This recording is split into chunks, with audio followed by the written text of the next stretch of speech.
नाजरीन आदाब, आप देख रहे हैं INN चैनल। मैं हूं शेख अहमद अली। आज की खास बात में हम देखेंगे कई अहम कौमी और बैनुल अक़वामी खबरें। मुस्लिम खवातीन की नीलामी करने वाली ऐप बुल्ली बाई को IT मिनिस्ट्री ने ब्लॉक कर दिया है। मुस्लिम खवातीन और कई सियासी पार्टियों के एहतजाज के बाद ये एक्शन लिया गया। शिवसेना MP प्रियंका चतुर्वेदी ने IT मिनिस्टर अश्विनी वैष्णव को इस सिलसिले में एक ट्वीट किया था। इसके बाद वैष्णव ने हफ्ते की देर रात उन्हें रिप्लाई करते हुए ऐप को ब्लॉक करने की जानकारी दी। उन्होंने कहा कि पुलिस ऐप के डेवलपर्स पर कार्रवाई की तैयारी कर रही है। वैष्णव ने कहा कि सॉफ्टवेयर शेयरिंग प्रोग्राम गिटहब ने बुल्ली बाई को ब्लॉक करने की जानकारी दी है। गिटहब का इस्तेमाल ऐप को बनाने और चलाने में किया गया था। अब कंप्यूटर इमरजेंसी रिस्पांस टीम और पुलिस आगे के एक्शन के लिए तैयारी कर रही है। प्रियंका चतुर्वेदी ने IT मिनिस्टर का शुक्रिया अदा किया और कहा कि सर, ऐसी साइट्स बनाने वालों को सजा देना भी बेहद जरूरी है। मुझे उम्मीद है कि वजारत दाखिला और IT मिनिस्ट्री मिलकर मुंबई पुलिस के साथ ताउन करेंगी ताकि गुनहगार पकड़े जा सके। प्रियंका चतुर्वेदी की शिकायत पर मुंबई पुलिस ने जांच शुरू कर दी है। इसके अलावा दिल्ली पुलिस में भी इस सिलसिले में शिकायत दर्ज कराई गई है। दिल्ली पुलिस भी इस मामले की जांच कर रही है। ये शिकायत एक जर्नलिस्ट ने दर्ज कराई है। कुछ मुस्लिम खवातीन के साथ उन्हें भी इस ऐप पर नीलामी के लिए रखा गया था। बुल्ली बाई ऐप को सुल्ली डील्स का क्लोन बताया जा रहा है। पिछले साल जुलाई में सुल्ली डील्स को लेकर भी काफी एहतजाज किया गया था। हालांकि दोनों ही मामलों में किसी तरह की नीलामी को अंजाम नहीं दिया गया, लेकिन इन ऐप्स का मकसद मुस्लिम खवातीन को हरास करना, उन्हें शर्मिंदा करना और नीचा दिखाना है। नए साल में अपनी इश्तियाल अंगेज बयानबाजी के लिए मशहूर यति नरसिम्हानंद गिरी के लिए बुरी खबर सामने आई है। हरिद्वार धर्म संसद में नाजिबा कलमात और इश्तियाल अंगेज तकरीर मामले में दर्ज FIR में उनका नाम भी शामिल कर लिया गया। यह जानकारी उत्तराखंड के DGP अशोक कुमार ने दी है। उन्होंने एक बयान जारी करके कहा कि वायरल वीडियो क्लिप की बुनियाद पर FIR में 2 मजीद नामों को जोड़ा गया है। अशोक कुमार का कहना है कि सागर सिंधु महाराज और यति नरसिम्हानंद गिरी का नाम धर्म संसद में नाजिबा कलमात मामले की जांच के बाद FIR की कॉपी में शामिल किया गया। साथ ही सेक्शन 295A को भी FIR में जोड़ दिया गया। वाज़ेह है कि उत्तराखंड के हरिद्वार में मुनक्किद धर्म संसद में की गई तकरीर पर खूब हंगामा बरपा है। इस मामले में राहुल गांधी ने भी बयान जारी किया था और जहर अंगेजी करने वाले मुखर्रिरीन के खिलाफ कार्रवाई का मुतालबा भी किया था। राहुल गांधी ने एक ट्वीट में लिखा था कि हिंदुत्ववादी हमेशा नफरत व तशद्दुद फैलाते हैं। हिंदू, मुसलमान, सिख, ईसाई उसकी कीमत चुकाते हैं, लेकिन अब और नहीं। कांग्रेस ने मुतनाज़िया बयान देने वाले संतों को सख्त तनकीद का निशाना बनाया था। कांग्रेस और तृणमूल कांग्रेस समेत कई अपोजिशन पार्टियों के कायदीन ने हरिद्वार में मुनक्किद धर्म संसद को नफरत अंगेज तकरीर वाली तकरीब करार दिया और उसकी खुलकर मजम्मत की। अपोजिशन पार्टियों ने मुतालबा किया कि इस तकरीब में शामिल लोगों के खिलाफ सख्त कार्रवाई की जानी चाहिए। ये मामला सामने आने के बाद पुलिस में जितेंद्र नारायण त्यागी उर्फ वसीम रजवी समेत कई दीगर लोगों के खिलाफ FIR दर्ज कराई गई थी। वाज़ेह है कि वसीम रजवी ने हाल ही में इस्लाम मजहब छोड़कर हिंदू मजहब इख्तियार किया था और अपना नाम बदलकर जितेंद्र नारायण त्यागी रख लिया था।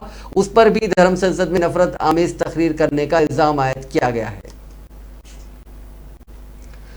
पिछले साल 8 दिसंबर को तमिलनाडु के कुन्नूर में एक बड़ा हादसा हुआ था, जिसमें मुल्क के पहले chief of defence staff general Bipin Rawat का इंतकाल हो गया था। उनके साथ हेलीकॉप्टर में मौजूद 13 और लोगों की भी जान चली गई थी। इस हादसे की जांच के लिए कमेटी तश्कील दी गई थी। उस कमेटी की रिपोर्ट में खराब मौसम को इस हादसे की वजह बताया गया। जल्द ही ये रिपोर्ट एयरफोर्स के सरबराह को सौंपी जाएगी। एयर मार्शल मानवेंद्र सिंह की क़यादत में बनी कमेटी ने रिपोर्ट तैयार की है। फिलहाल रिपोर्ट लीगल विंग के पास कानूनी सलाह के लिए भेजी गई है। तमिलनाडु के कुन्नूर में दोपहर करीब 12:20 पर CDS रावत का हेलीकॉप्टर क्रैश हो गया था। उसमें जनरल रावत की बीवी मधुरिका रावत समेत फौज के 14 लोग सवार थे। इस हादसे में 13 लोगों की मौत मौके पर ही हो गई थी, जबकि एयरफोर्स के एक ओहदेदार ने 10 दिन बाद अस्पताल में दम तोड़ा था। शुरुआती इशारों के मुताबिक खराब मौसम की वजह से बादलों में विजिबिलिटी कम होने की वजह से हेलीकॉप्टर को कम ऊंचाई पर उड़ान भरनी पड़ी। लैंडिंग पॉइंट से दूरी कम होने की वजह से भी हेलीकॉप्टर काफी नीचे था। नीचे घने जंगल थे, इसीलिए क्रैश लैंडिंग भी फेल हो गई। इस हेलीकॉप्टर के पायलट ग्रुप कैप्टन रैंक के ओहदेदार थे। ऐसे में इंसानी भूल का अंदेशा ना के बराबर था। हेलीकॉप्टर ट्विन इंजन वाला था। ऐसे में अगर एक इंजन फेल हो जाता तो भी दूसरे इंजन से लैंडिंग की जा सकती थी। एक्सपर्ट्स ने बताया था कि वेलिंगटन का हेलीपैड लैंडिंग के लिए आसान नहीं है, जंगल है और फिर पहाड़ है। इनकी वजह से पायलट को हेलीपैड दूर से दिखाई नहीं देता, काफी नजदीक आने पर ही हेलीपैड नजर आता है। ऐसे में जब खराब मौसम की वजह से पायलट ने लैंडिंग की कोशिश की होगी तो बादलों की वजह से विजिबिलिटी कम हो गई होगी, उसे हेलीपैड सही तरह से नजर नहीं आया होगा और हादसा हो गया।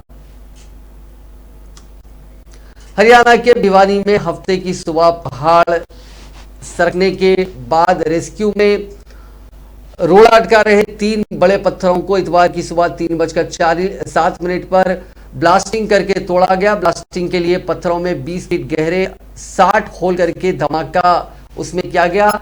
अब दोबारा से पत्थरों को हटाने का काम शुरू किया जा रहा है। ब्लास्ट से पहले भिवानी जिले में तोशाम एरिया के डाडम में वाक़ इस मकाम में वाक़ और आसपास के एरिया सील कर दिया गया। धमाके के बाद दोबारा टीम को खान में उतारा गया।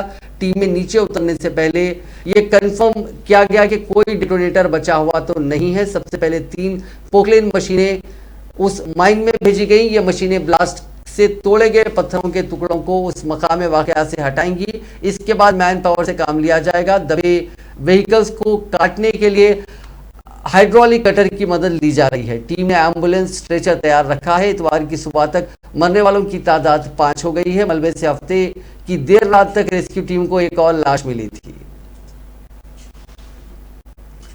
हरियाणा के जींद के गांव जाजनवाला में इतवार की सुबह आर्मी के हेलीकॉप्टर में तकनीकी खामी आने की वजह से उसकी इमरजेंसी लैंडिंग करवानी पड़ी। हेलीकॉप्टर भटिंडा से दिल्ली के लिए उड़ा था, जिसमें पायलट समेत फौज के 4 जवान मौजूद थे। मौके पर गांव वालों की भारी भीड़ जुटने लगी। इस बीच नरवाना पुलिस भी मौके पर पहुंची। फौज के तकनीकी यूनिट को मौके पर बुलाया गया।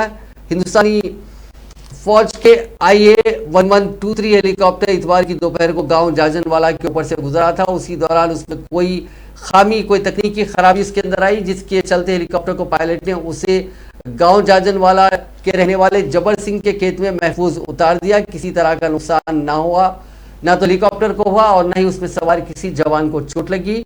खेतों में हेलीकॉप्टर को उतरता देख बड़ी तादाद में गांव के लोग खेतों में पहुंच गए। उसी दौरान इतला पाकर सदर थाना नरवाना पुलिस मौके पर पहुंचे। बताया जाता है कि हेलीकॉप्टर में पायलट समेत 4 फौज के जवान मौजूद थे। वज़ीर-ए-आज़म नरेंद्र मोदी ने साबिक़ हुकूमतों पर खेलों में नौजवानों की सलाहियतों को नजरअंदाज करने का इल्जाम लगाते हुए इतवार को कहा कि आज जिस रास्ते पर नौजवान चले जाएं वही रास्ता मुल्क का रास्ता है और अब यही 21वीं सदी का मंत्र भी है। मोदी ने उत्तर प्रदेश के मीरठ में मेजर ध्यानचंद स्पोर्ट्स यूनिवर्सिटी का संग बुनियाद रखते हुए कहा कि 21वीं सदी का मंत्र है युवा जनों बैन बुत्ता समथा, यानी जिस रास्ते पर नौजवान बढ़ जाएं वही सही रास्ता है। उन्होंने कहा कि आज जिस तरफ नौजवान चलेगा उधर हिंदुस्तान चलेगा और जिधर हिंदुस्तान चलेगा उधर ही दुनिया चलने को मजबूर होती है।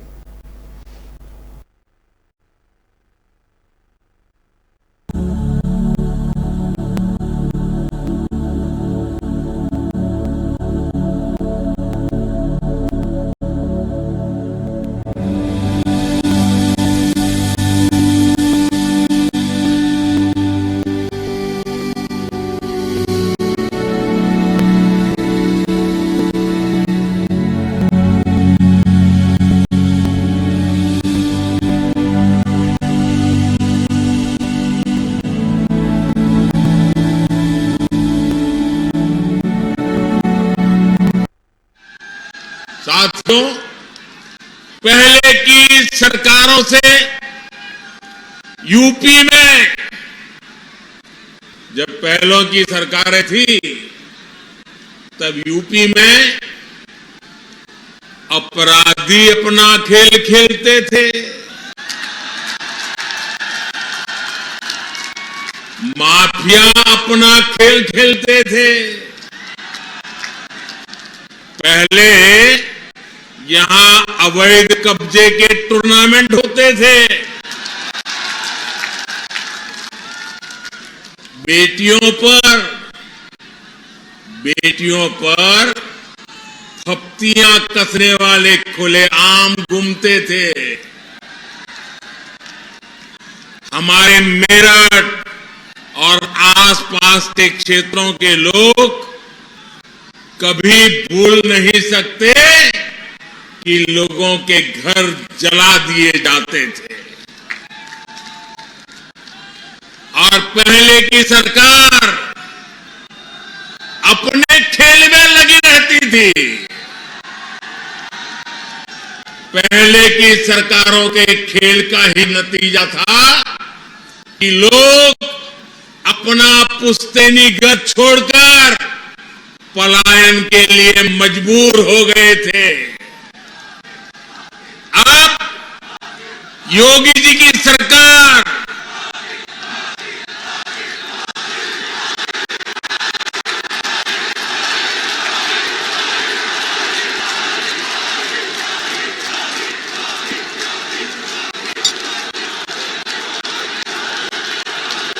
पहले क्या क्या खेल खेले जाते थे, अब योगी जी की सरकार ऐसे अपराधियों के साथ जेल जेल खेल रही है। साथ कांग्रेस के साबिक सदर राहुल गांधी ने कहा कि मुल्क में खवातीन की तौहीन हो रही है और समाजी हम आहंगी की बुनियाद कमजोर होती जा रही है, इसलिए सबको मिलकर इसके खिलाफ आवाज उठानी होगी। राहुल गांधी ने कहा कि साल बदलने से कुछ नहीं होता, तब्दीली के लिए हालात को बदलना जरूरी है। उन्होंने कहा कि तब्दीली तब आएगी जब हुकूमत अपनी पॉलिसियों और अपनी सोच में तब्दीली लाएगी। उत्तर प्रदेश के वजीर आला योगी आदित्यनाथ ने कहा कि आने वाले असेंबली इंतखाबात में वो इंतखाबी मैदान में उतरेंगे, लेकिन किस सीट से उन्हें पर्चे नामजदगी दाखिल करना है उसका फैसला बीजेपी करेगी। यह पहली बार होगा जब योगी आदित्यनाथ यूपी असेंबली इंतखाबात में अपनी किस्मत आजमाएंगे। योगी ने आने वाले असेंबली इंतखाबात में बीजेपी के 300 से ज्यादा सीटें जीतने पर एतमाद का इजहार करते हुए कहा कि पार्टी असेंबली इंतखाबात गुज़िश्ता 5 सालों की अपनी हुसूलियाबियों और डबल इंजन की हुकूमत के जरिए किए गए कामों की बुनियाद पर अवाम के दरमियान जाएगी। हफ्ते को योगी आदित्यनाथ ने कहा था कि वो इलेक्शन लड़ने से कभी पीछे नहीं हटे और जब पार्टी क़यादत चाहेगी वो इलेक्शन लड़ेंगे। उन्होंने कहा कि इस बार इंतखाबात के दौरान जात पात या फिरकावारियत का कोई मसला नहीं है, सिर्फ हुकूमत की तरफ से किए गए कामों को उजागर किया जाएगा। हालांकि इस बयान के दूसरे ही दिन यानी आज उन्होंने समाजवादी पार्टी के सरबराह अखिलेश यादव को खबरस्तान का हवाला देकर टारगेट किया। आज मैं देख रहा था, आज बबुआ बोल रहे थे कि अगर हमारी सरकार होती तो हमारी सरकार भी भव्य राम मंदिर बनाती। अरे मैंने कहा कब्रिस्तान बनाने से फुर्सत होती तो राम मंदिर के बारे में सोचते। जब उनकी सरकार थी, याद करिए, राम भक्तों पर गोलियां चलाने वाले लोग आज कहते हैं कि अगर हम भी सत्ता में होते तो हम भी राम मंदिर का बना देते। ये बदलाव है, ये आपकी ताकत है भाइयों बहनों, आपकी ताकत। समाजवादी पार्टी के सरबराह अखिलेश यादव ने उत्तर प्रदेश में होने वाले असेंबली इंतखाबात के पेश नजर इतवार के रोज लखनऊ के 2 असेंबली हलकों में जलसों से खिताब किया और अपनी पार्टी के लिए मुहिम की शुरुआत की। एसपी के मीडिया सेल की तरफ से दी गई तफसीलात के मुताबिक अखिलेश ने सुबह 11 बजे लखनऊ के HCL में एक जलसे आम से खिताब किया। इस दौरान उन्होंने 11:30 बजे अमूल मिल्क प्लांट का दौरा भी किया।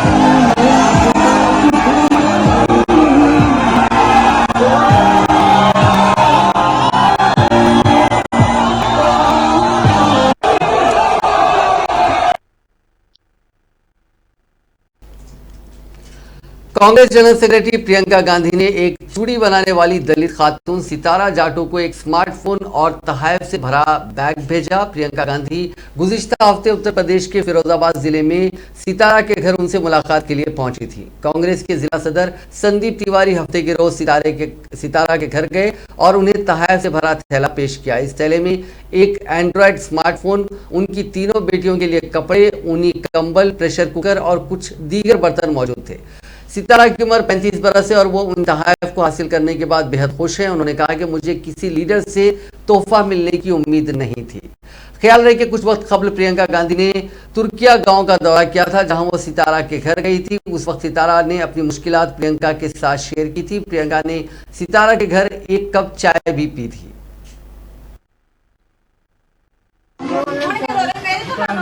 उनके पास कोई है नहीं।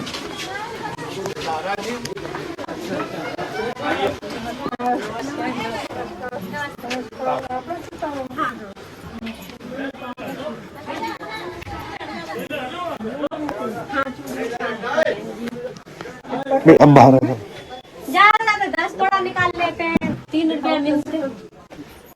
आपको खोल दिखाते हैं। बैठो बैठो।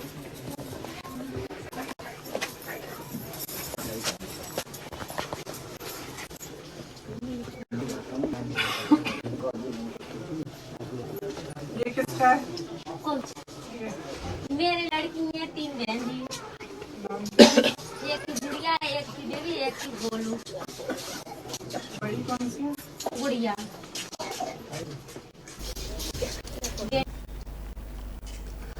कांग्रेस पार्टी ने नए साल के मौके पर वज़ीर-ए-आज़म मोदी की जानिब से मुल्क की गरीब आवाम को मंदी, बेरोजगारी और महंगाई के मार तोहफे के तौर पर देने का इल्जाम लगाते हुए नया नारा दिया, मोदी है तो महंगाई है।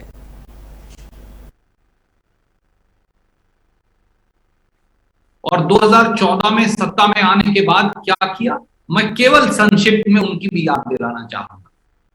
याद करिए, 2014 में पेट्रोल 71 रुपया था, डीजल 56 रुपया था। अब दोनों 100 रुपया पार हो गए हैं या 100 रुपया छू रहे हैं। 400 रुपए की खाना बनाने की गैस थी, जो अब 1000 रुपया प्रति सिलेंडर पार हो गया है।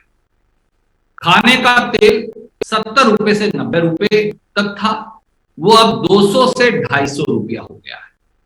दाल के दाम 50 से 60 रुपया किलो थे, वो अब 130 से 150 रुपया किलो पार हो गया है। अरे छोड़िए साहब, अब तो लोग सुकून से एक चाय की प्याली भी नहीं पी सकते। अब तो चाय की दुकान पर चाय वाले की जिंदगी और चाय पीने वाले की, बनाने वाले और पीने वाले दोनों की जिंदगी दूभर हो गई। क्योंकि जो चाय 120 रुपया किलो थी 2014 में, वो अब उस व्यक्ति ने जो चाय का नाम लेकर प्रधानमंत्री बन गए, उन्होंने 300 से 400 रुपया किलो कर दी। इतना ही नहीं, जिस जनता की सौगंध खाकर, जिस जनता के नमक की सौगंध खाकर सत्ता ली थी, भाजपा के लोगों ने तो उस नमक को भी धोखा दे दिया। नमक की कीमत 2014 में 12 रुपया किलो थी, आज 22 रुपया किलो हो गई है। दाल हो, चना हो, राजमा हो, टमाटर हो, प्याज हो, सब्जी हो, हर खाने पीने की चीज अब गरीब की थाली से दूर हो गई है। इसीलिए लोग कहते हैं मोदी है तो महंगाई है। कुछ साथी कहते हैं मोदी ही महंगाई है, और कुछ साथी कहते हैं कि मोदी और महंगाई देश के लिए हानिकारक है। इसलिए 1 जनवरी को, आज 2022 के पहले दिन, देश के लोग जवाब मांगते हैं मोदी जी, उन 13 महंगाई के तोहफों का जो आपने दिया है और पिछले 7 साल में महंगाई का बोझ जो डाला है। और 2014 में कांग्रेस ने कहा है कि वज़ीर-ए-आज़म नरेंद्र मोदी सरहद पर चीन की हर हरकत को नजरअंदाज करते हैं और खामोश रहते हैं, जिससे साबित होता है कि मोदी चीन से डरते हैं। कांग्रेस पार्टी ने इतवार को नरेंद्र मोदी पर हमला करते हुए कहा कि चीन की मजमूम हरकतें मुसलसल बढ़ रही हैं, लेकिन मिस्टर 56 पहले भी खामोश थे और अब भी खामोश हैं। अहले वतन जानना चाहते हैं कि मोदी जी को कौन सा खौफ सता रहा है जो इस तरह खामोश बैठे। पेगासस स्पाईवेयर मामले में सुप्रीम कोर्ट की जानिब से अपॉइंटेड पैनल ने और जायद जानकारी मांगी है। पैनल ने कहा कि जिन लोगों को लगता है कि उनके फोन हैक हुए वो इसकी जानकारी दें।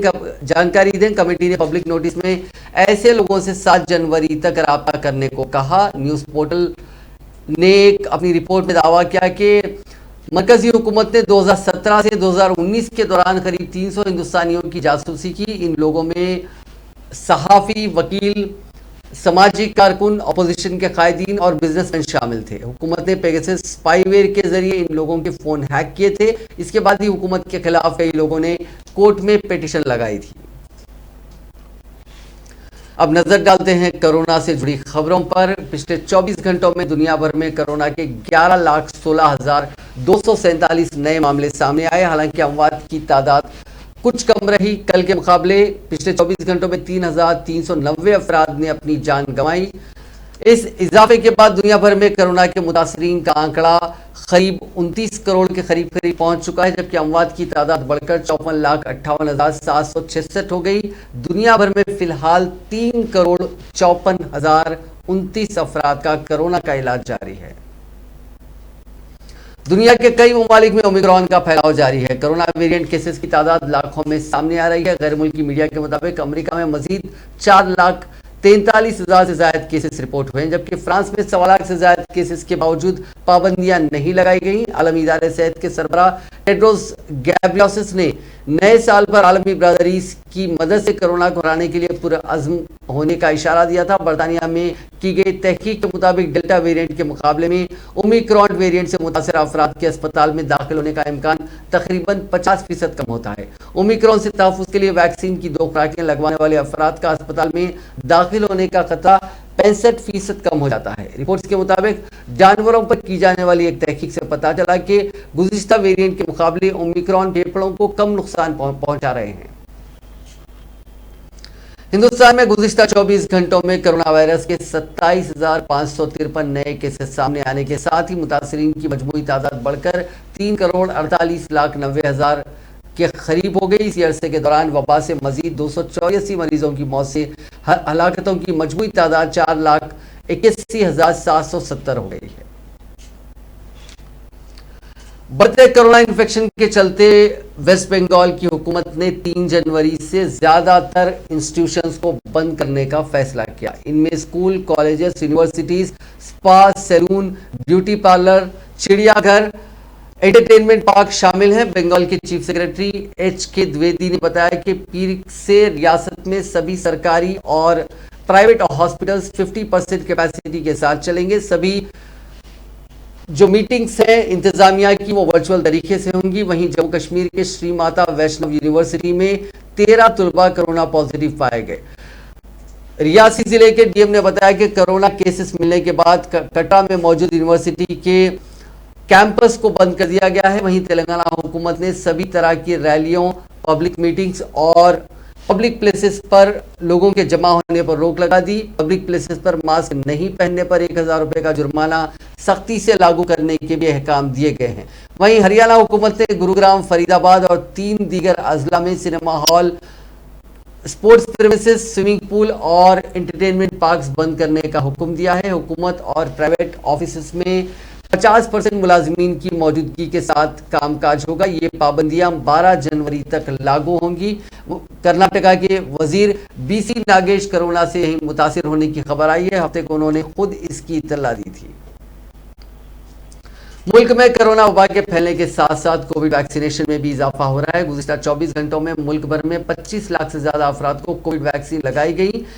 इसके साथ ही मजमूई वैक्सीनेशन की तादाद 145 करोड़ 44 लाख से तजावुज कर गई। सेहत और खानदानी बहबूद की मरकजी वजारत ने इतवार को बताया कि गुज़िश्ता 24 घंटों में मुल्क में 25,75,255 अफराद को कोविड वैक्सीन लगाई गई है। इसके साथ ही आज सुबह 7 बजे तक 145 करोड़ 44,13,005 अफराद को कोविड वैक्सीन लगाई जा चुकी है। एक और जो खबर है इसी से जुड़ी, मुल्क में कोरोना वायरस से बचाव के लिए चलाई जा रही टीकाकारी मुहिम के तहत पहले दिन 3 लाख से ज्यादा बच्चों को वैक्सीन की खुराक देने के लिए रजिस्ट्रेशन किया गया। ख्याल रहे कि मुल्क में 15 से 18 साल की उम्र के बच्चों को टीका लगवाने की मुहिम 3 जनवरी यानी पीर से शुरू हो रही है। इसके लिए कोविन पोर्टल पर रजिस्ट्रेशन का अमल हफ्ते के रोज शुरू किया गया था।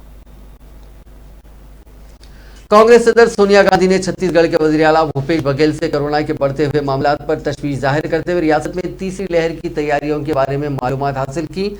सोनिया गांधी ने आज सुबह बघेल को फोन किया और मुल्क में तेजी से बढ़ते हुए कोरोना केसेस पर तशवीश का इजहार किया और उनसे रियासत में ओमिक्रॉन किस्म के बारे में दरियाफ्त किया। बघेल ने उन्हें रियासत में अब तक इस किस्म के बारे में जो कोविड को रोकने के लिए जो कार्रवाई की गई उसके बारे में मुतल्ला किया। उन्होंने आगे ये बताया कि रियासत में पिछले 3-4 दिनों से मुतासरा मरीजों की तादाद में इजाफा हुआ है। बघेल ने उन्हें तीसरी लहर से बचने के लिए अस्पताल, बिस्तर, ऑक्सीजन वगैरह की दस्तयाबी समेत दीगर तमाम जरूरी तैयारियों के बारे में भी बताया और यकीन दिलाया कि रियासती हुकूमत पूरी ताकत के साथ मुतासरीन की मदद के लिए तैयार है।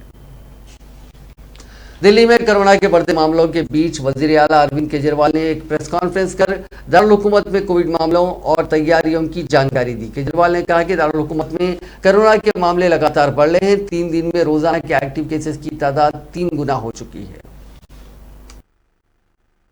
के आसपास चल रहे हैं तो कोई भी पेशेंट ऐसा अस्पताल में नहीं आ रहा जिसको ऑक्सीजन की जरूरत पड़ रही हो। जिसको आज हमारी तैयारी है 37,000 बेड्स की। दिल्ली में आज दिल्ली सरकार 37,000 कोरोना के ऑक्सीजन बेड की तैयारी करके बैठी है कि अगर जरूरत पड़ेगी तो हम 37,000 बेड्स हमारे पास तैयार हैं और केवल 82 बेड्स इस टाइम ऑक्यूपाइड हैं, जबकि 6,000 से ज़्यादा पेशेंट्स दिल्ली में कोरोना के हैं।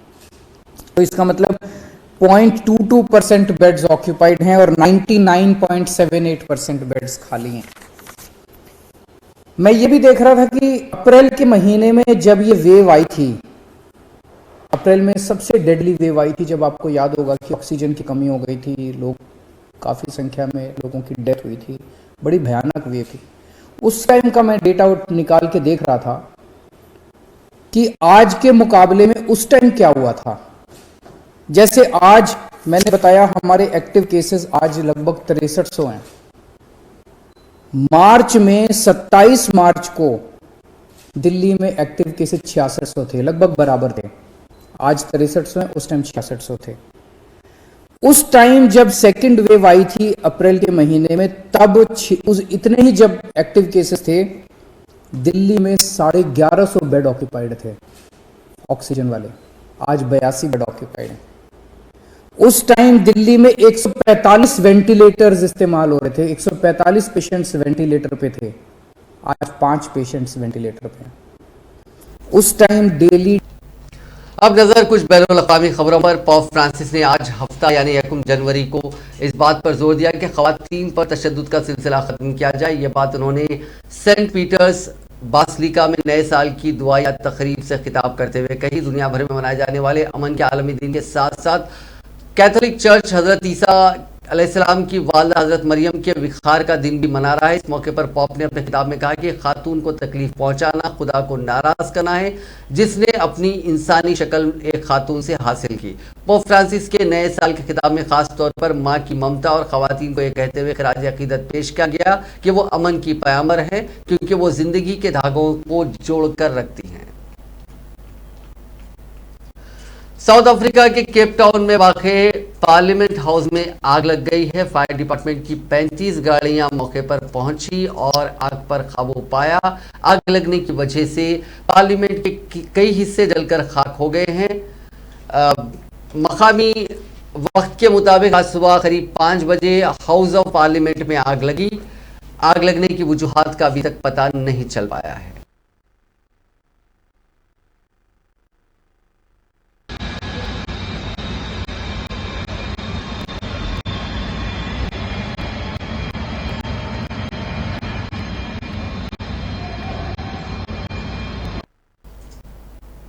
अब एक डराने वाली खबर। मध्य प्रदेश की दारुल हुकूमत भोपाल में आवारा कुत्तों ने 4 साल की बच्ची को नोच डाला। बाग सेवनिया इलाके में बच्ची पर 5 आवारा कुत्तों ने हमला किया। बच्ची के सिर, कान और हाथ में गहरे जख्म आए हैं। चेहरे के साथ ही पेट, कमर और कंधे पर भी चोट लगी है। यह वाकया हफ्ते की शाम 4:15 का बताया जा रहा है। इसका वीडियो सामने आया है। कवर्ड कैंपस में एक अंडर कंस्ट्रक्शन मकान में बच्ची के वालिद राजेश बंसल मजदूरी करते हैं। हफ्ते की शाम उनकी 4 साल की बेटी गुड्डी पास ही खेल रही थी, तभी वहां झुंड में आए कुत्तों ने उस पर हमला कर दिया। वो दौड़कर आई, लेकिन कुत्तों ने उसे चारों जानिब से घेर लिया और नोचने लगे। एक नौजवान ने पत्थर मारकर कुत्तों को भगाया। लहूलुहान हुई गुड्डी को जेपी अस्पताल ले जाया गया, जहां उसका इलाज शुरू किया गया। नाजरीन, आज की खास बात में बस इतना ही। आपसे कल मुलाकात होगी नई खबरों के साथ, नए एनालिसिस के साथ। फिलहाल दीजिए इजाजत। खुदा हाफिज।